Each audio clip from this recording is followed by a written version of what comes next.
listening to the 10 Questions with the Musical Mind podcast with your host, Peter Harris.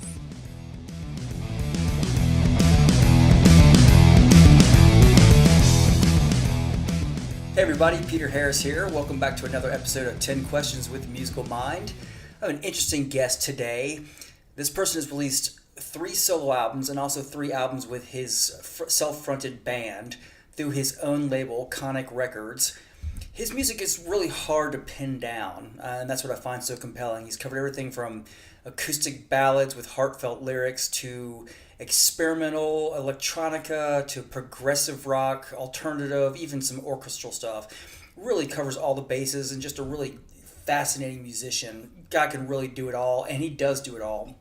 So James Kennedy joins us to talk about his songwriting, his projects both past and present and future, what's coming next for him, and we even get into a couple of his many followers' questions, so he's happy to answer those too. So let's join James Kennedy and see what he has going on.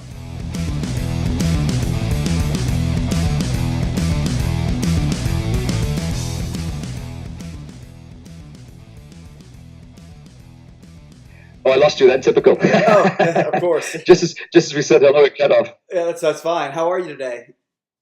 Good, I'm good. And yourself? I'm doing well, thank you. I can see the Christmas wrapping paper in the background there. Oh, so. Can you? Yeah, exactly. You must be getting ready.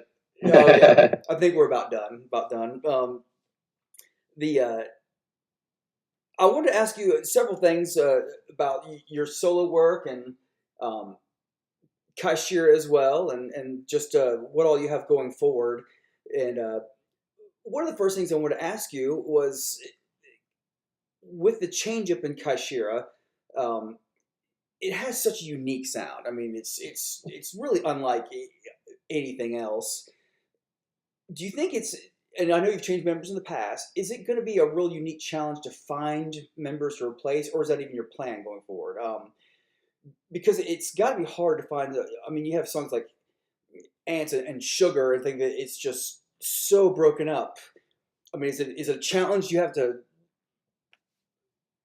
Yeah, I mean, I know what you're saying. I mean, I write all of the music and the words in Kyshera and produce the records and stuff. So, I mean, it's conceivable that I could, if I wanted to, find new members. But I mean, Matt and Glyn were such unique entities in and of themselves. I mean, Kyshera as a kind of entity was that lineup. We were great friends and everything, and incredible musicians, and just an awesome tour de force on stage and things. So, I mean, Kyshera, in terms of what it meant in that formation, wouldn't be the same with any other members, I don't think. Right. So that's not the immediate intention. I mean, for me, that was what Kyshera was that lineup. But I mean, obviously the band and the legacy and the history of the band means so much to me that I'm not prepared to put it to bed just because of recent problems, Right. So I haven't made a decision on what that bridge will be yet, but obviously the immediate thing will be to move on with my solo career, right, and see what happens with Kyshera further down the line. I got you. Probably let it naturally run its course is probably a better view at this point than to make an immediate decision. Yeah. We got 3 albums, so I mean, I'll continue promoting that stuff because there's still like tons of people that have never even heard of the band, So I'm keen to sort of share the work that I'm proud of. Right. But in terms of I'm trying to fix that and put it back together, I think I'm just going to leave that and see what happens, I think. Makes sense. And that actually answers my second question was, do you view it as an opportunity to possibly have Kyshera go in a slightly new direction? But you kind of answered that. It's kind of a wait and see attitude. Well, I think the next record I was going to write would have been the same anyway. Mm-hmm. I mean, in my mind, the next Kyshera record probably would have been the same as what my next solo record will be. It would have been a more melodic. I mean, our last album, Circle, was already a way more melodic, more mainstream sounding album than the previous records we'd done. Right. And I think I was probably going to continue more down that path with the next Kyshera record.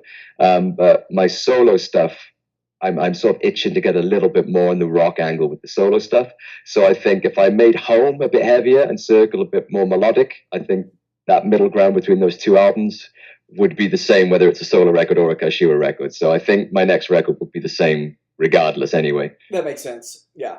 And it's funny how lots of bands do that. They tend to have progressions where as you come into your own musician, that sometimes you tackle your most difficult, technically challenging things, and then you sort of come back full circle to more melodic style, and that seems to be a lot of bands do that. They have their technical peak, and they sort of find a middle ground where they kind of resolve that with musicality and now you've got I feel like for us, we kind of started way left field. We started as far out as you can go, and they gradually became more normal.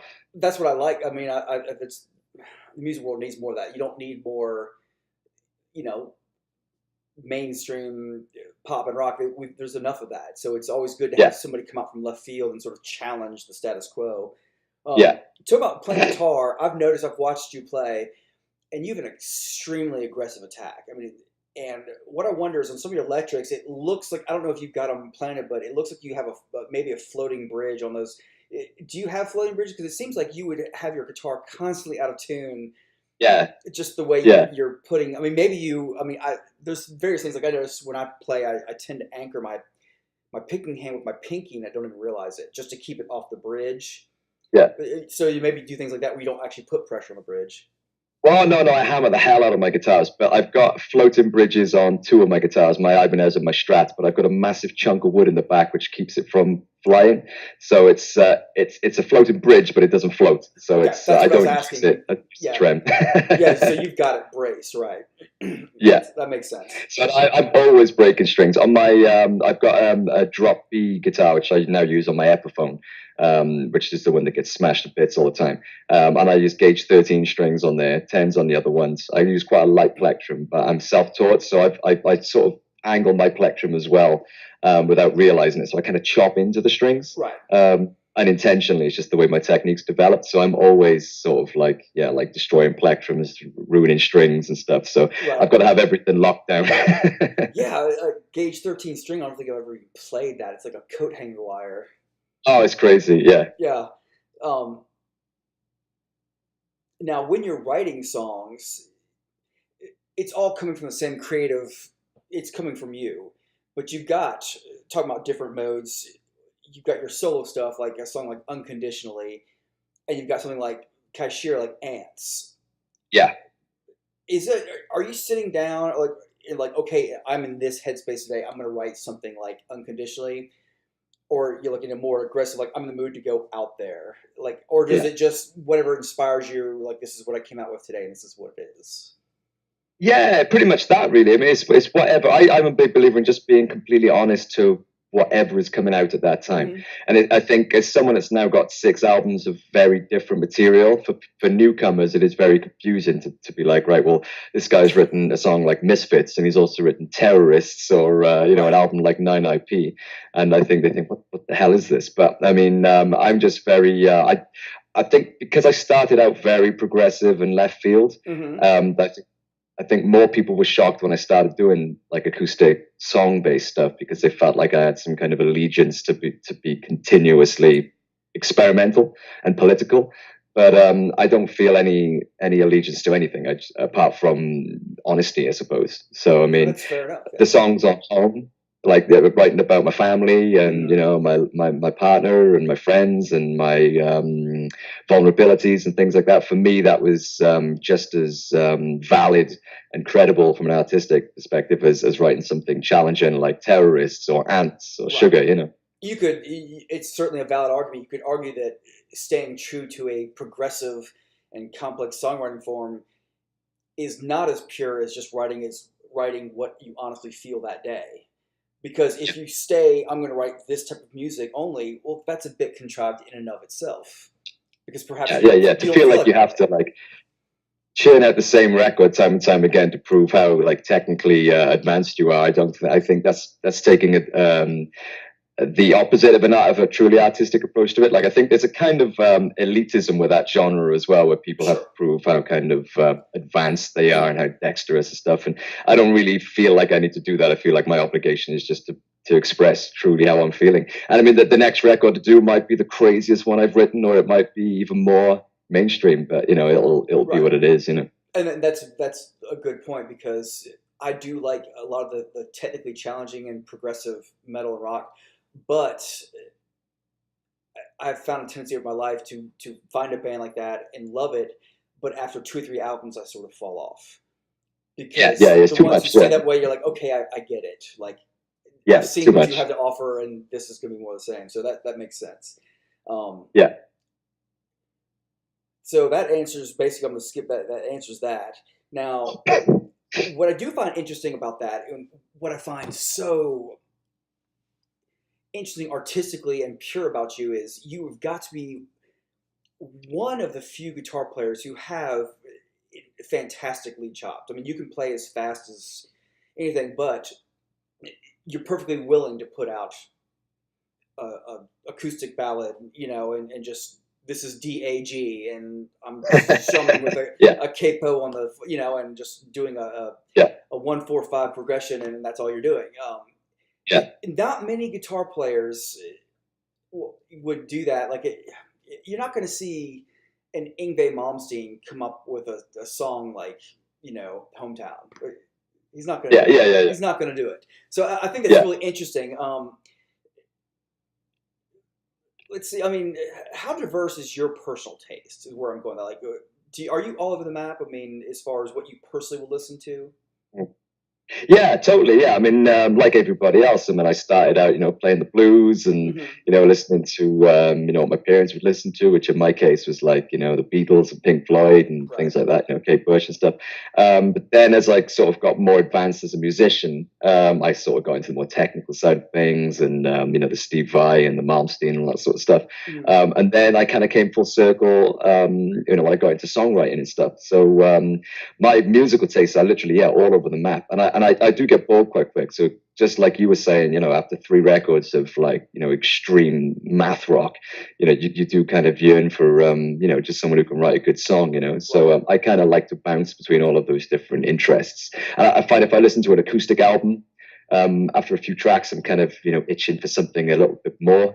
But I have the same thing when I listen to something that's really experimental and out there. After a few tracks, I'm yearning for a bit of a melody and a beat. So I kind of, I'm kind of glad that I haven't pigeonholed myself as an artist in always having to be one thing or the other. I feel like I can do what I want, and I think it's a sign of, for me, like I think ego gets in the way of a lot of musicians. Like you said, Yngwie Malmsteen wouldn't do a song like Hometown. He's technically able to. Sure. His ego would probably prevent him from doing so. So, I mean, I think it's a sign of hopefully, a mature musician, that they're able to just do what the song needs rather than what their ego needs. Right. I think, and that's a good case of he has pigeonholed himself where none of his fans would accept a track like that from him. Yeah. Even if it was brilliant, it just, they would be like, this is not you. So that's true, because I think there's a lot of people, like I personally have always been the type where, I'm just as fond of Tales from Topographic Oceans by Yes and a lot of the old Rush Hemispheres and Dream Theater. But I also have playlists in my car where, like, ABBA had some fantastic melodies, and sometimes I just want to hear that, and it's a good song, it's a good song, and that's the way, that's the way it is. So, yeah. And I think musicians take for granted how hard it is to write a good song as well. I mean, it's kind of easier to be Yngwie Malmsteen than it is to write an ABBA song, because Yngwie Malmsteen plays one scale really, really fast, and he does one thing really, really well, and that's more power to his elbow. But I mean, to write a really good song, which is made of 4 chords and just has an undeniable hook, is a craft and an art form that I think advanced musicians think that they could do, but I don't think many of them could, and I think I'm going way off base from your music, but it's one argument I've always made. People are like, oh, there's so many players who can play so much more technical than somebody like Eddie Van Halen. And I was like, yes, but Eddie Van Halen's genius was he was able to write scores of hits. He could combine the technicality with good songwriting that was appealed to the masses, and there's not many virtuosos that can do both. So no, totally. Yeah.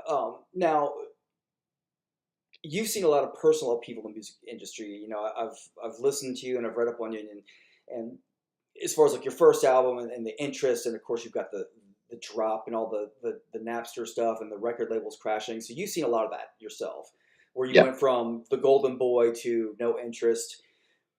Do you think a new model is going to establish itself at some point? Do you think we've reached an equilibrium yet, as far as there's streaming revenue for the artist is not good from Spotify and things like that?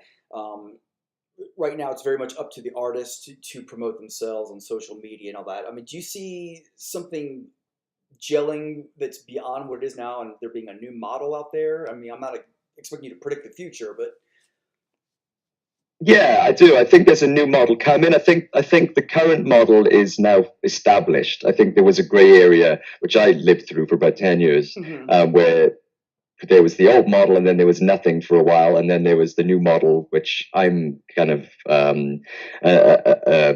trying to embrace, I suppose, which is do it yourself. You make your own records, you promote yourself on social media. There's lots of free tools available to sort of share your content with people far and wide, and do it all yourself if you're able to do so. But I think there's a new model beyond that which is coming, and I'm not entirely sure what that will be. But I think we've come a little bit full circle at the present, whereby in terms of the mainstream access to the media and fan bases through things like the media, through the radio and TV and the massive hits on YouTube and things like that, they're still very much major label creations. In order to have access to the mainstream media, you still have to have the machinery of the mainstream music industry behind you. Like if you look at the charts, it's still all major label artists. Yeah. Even the top streaming artists are major label artists, because it's just sheer financial clout, Right. Yeah, and they pay for views. They buy their own. They do all the same tricks they used to do, whereby they used to buy their own stock in order to force the song into the charts. Right. Now they'll just do a paid promo on YouTube for like 10 grand and just force it to the most played thing, which will then generate another million genuine views. Right. So exactly. Money can do a hell of a lot. Money still talks. I get. Yeah. Totally. Yeah. Yeah. Now, when you're writing, we talked about this a little bit, but when you're writing a song, what is the absolute genesis for you normally? Is it a story you want to tell, or a lyric idea, or is it a riff? Does it depend on the song, or is there usually a general way where the first idea comes from? Yeah, my approach has changed a lot over the years, but I think the one that I've that seems to be the one that works best for me is I use voice notes on my phone. So whenever genuine inspiration strikes, that's normally the best idea. Ones that just come from nowhere when you're driving or something like that. And the ones those melodies, it could be a melody, it could be a lyric, it could be a riff, it could be anything. But when that thing comes, I like to immediately catalog it by singing it into my phone or playing it or something like that. And then I just keep a catalog of all these little ideas, and I don't look at them again until a few months down the line, where I'll go through everything and I'll be like, oh wow, that was pretty cool, and then I'll sort of build on it from there.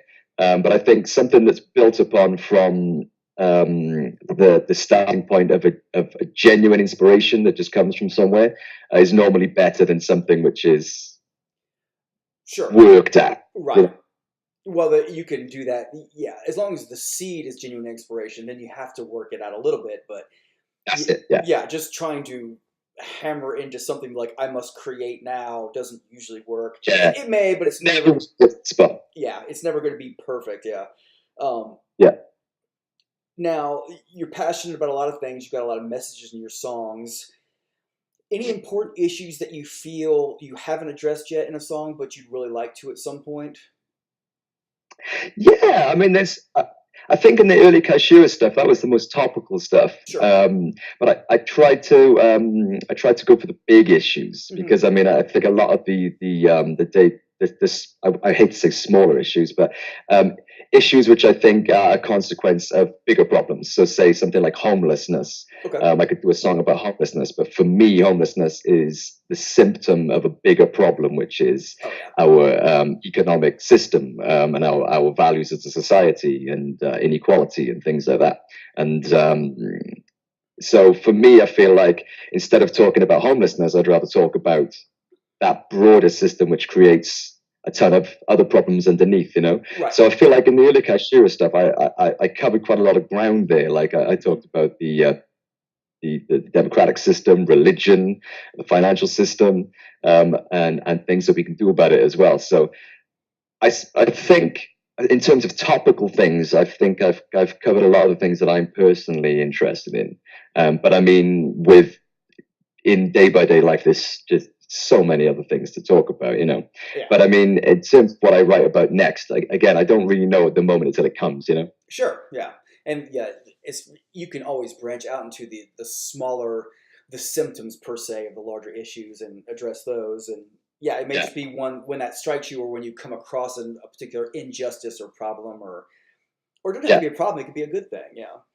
Totally, yeah, and that's another thing. That's a very good point, because I mean, on Home, I tried to. I think I've been a writer till that point, which had focused exclusively on what's wrong with the world, Right. So I think on Home, I tried to, and on my solo album before that, the National Health Service, I tried to have songs like "Good Days, Bad Days," and "Hometown" and "Misfits" and things like that, to celebrate some of the good stuff in the world, because there's plenty of that as well, Sure.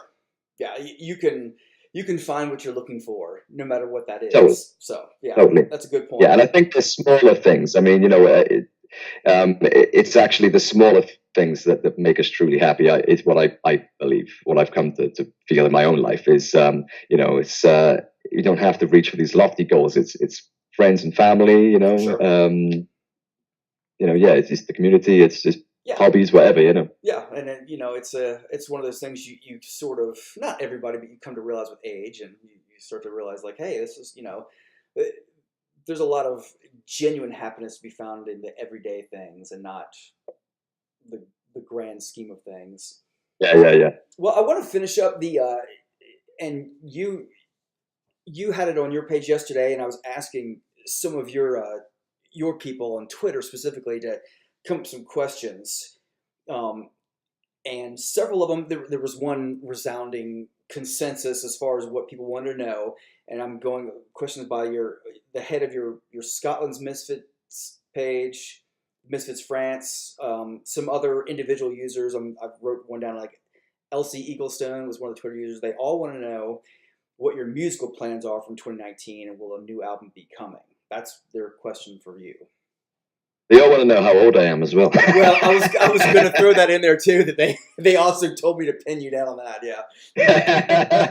Well, that is I think, like, the most searched for thing about me on Google, I think, is what my age is. So for that very reason, I never say, because it's so much fun just kind of like not telling people what it is. Right.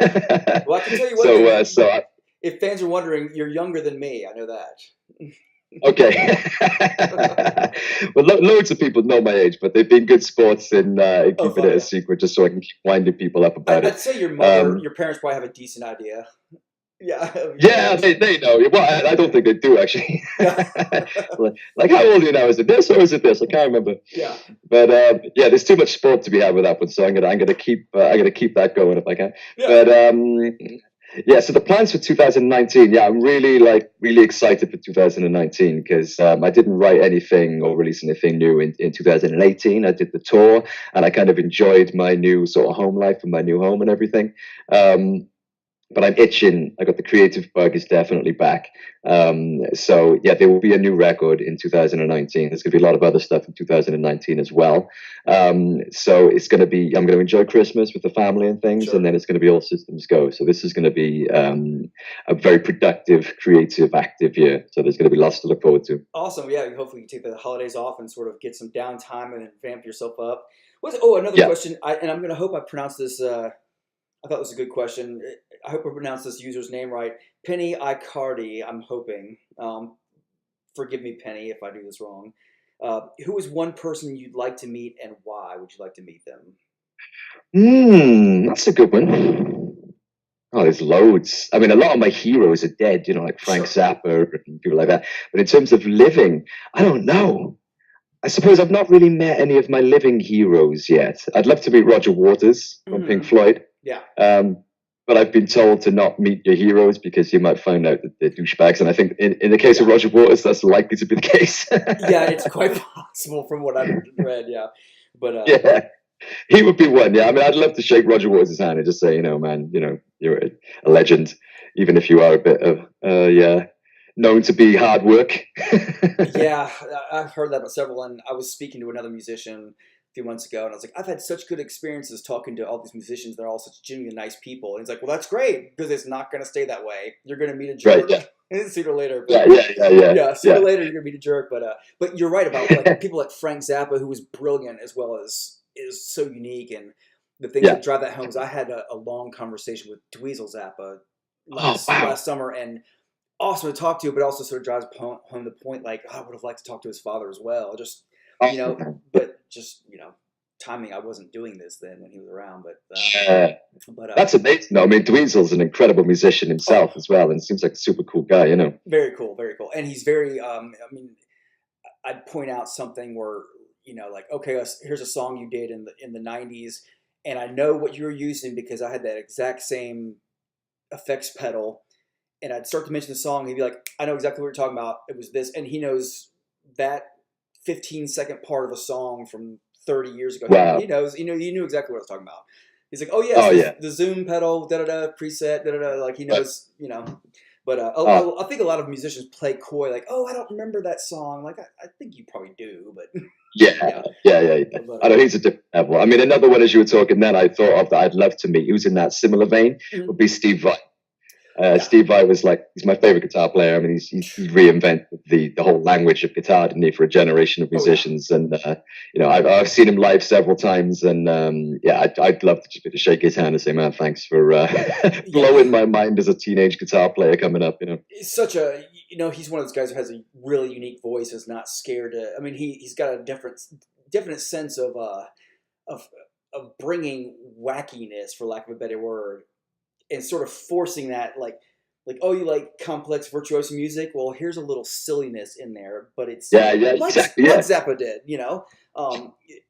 he's very unique, but he's definitely, you can tell that he sort of, Zappa imposed that sense of the absurd on him, and maybe he already had it, but it's definitely a parallel there, but.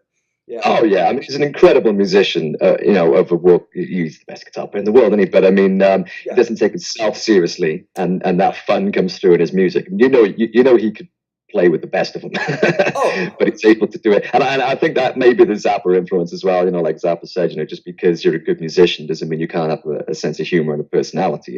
So right.